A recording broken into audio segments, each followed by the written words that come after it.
আর কয়েক ঘন্টা পরে ঈদ, শেষ মুহূর্তে এখনো সদরঘাট থেকে বাড়ির উদ্দেশ্যে যাত্রা করছেন জীবিকার তাগিদে ঢাকায় থাকা নগরবাসী। তবে এই মুহূর্তে উপচে পড়া ভিড় দেখা না গেলেও যাত্রীদের চাপ আছে।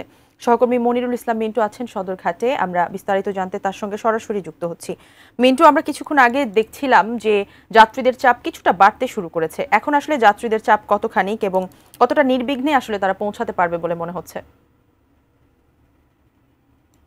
টার্মিনালের কথা যদি বলি সেক্ষেত্রে কিন্তু বলা যায় যে বেশ চাপ রয়েছে, যদিও গতকালকের তুলনায় আজকের চাপ অনেকটা কম।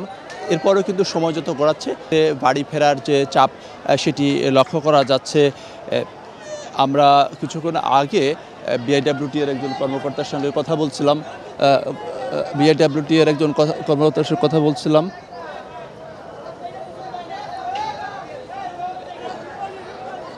বিআরডব্লিউটির একজন কর্মকর্তার সঙ্গে কথা বলছিলাম। উনি যেটা জানিয়েছেন যে গতকালকে 136টি লঞ্চ ছেড়ে গিয়েছিল এবং আজকে এখন পর্যন্ত প্রায় 80টির মতো লঞ্চ ছেড়েছে।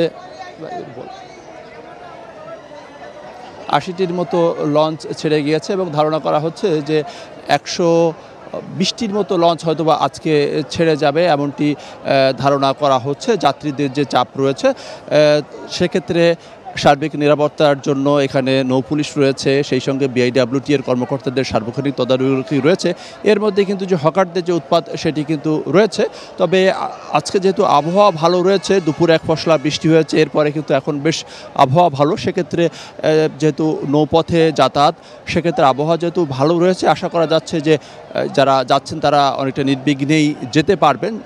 যাত্রীদের মোটামুটি চাপ থাকলেও এবং প্রতিটি রুটেই পর্যাপ্ত লঞ্চ রয়েছে, বিশেষ করে বরিশাল, ভোলা, পটুয়াখালী এবং পাশাপাশি চাঁদপুর এই রুটগুলোতে যাওয়ার জন্য পর্যাপ্ত লঞ্চ রয়েছে। আর এখন যেহেতু কোনো শিডিউল নেই, অর্থাৎ পর্যাপ্ত যাত্রী হলেই সেক্ষেত্রে লঞ্চগুলোকে ছেড়ে দেওয়া হচ্ছে।